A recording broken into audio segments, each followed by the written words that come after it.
একজন হাফেজে কোরআনকে আল্লাহ তাআলা এত মর্যাদা দিয়েছেন, এত সম্মান দিয়েছেন যে কিয়ামতের দিন সবাই যখন ইয়া নাফসি করতে থাকবে, নিজের আমল নিয়ে পেরেশানির মধ্যে পড়ে যাবে, তখন আল্লাহ তাআলা হাফেজ কোরআনকে ডাক দিয়ে বলবে, হাফেজ কোরআন তুমি কালামে পাক তেলাওয়াত করো, জোরে বলো সুবহানাল্লাহ।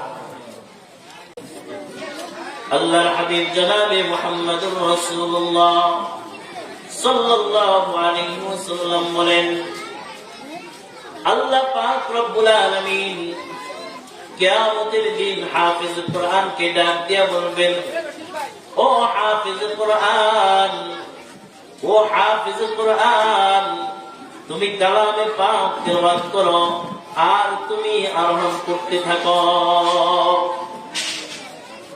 আল্লাহ পাক রব্বুল আলামিন বলবেন, তুমি দুনিয়ার মধ্যে যেভাবে তার তিলের সহিত ধীরস্থিরতার সাথে কালামে পাক তেলাওয়াত করেছিলা, এখনো তুমি ধীরস্থিরতার সাথে কালামে পাক থেকে তেলাওয়াত করতে থাকো আর এক একটা ধাপ করে উঁচু আসনের মধ্যে পৌঁছে যাও।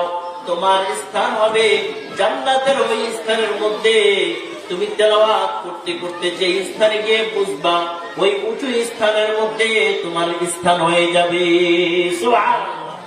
একজন হাফেজে কোরআনকে আল্লাহ তাআলা এত মর্যাদা দিয়েছেন, এত সম্মান দিয়েছেন যে কিয়ামতের দিন সবাই যখন ইয়া নাফসি করতে থাকবে, নিজের আমল নিয়ে পেরেশানির মধ্যে পড়ে যাবে, তখন আল্লাহ তাআলা হাফেজ কোরআনকে ডাক দিয়ে বলবে, হাফেজ কোরআন তুমি কালামে পাক তেলাওয়াত করো, জোরে বলো সুবহানাল্লাহ।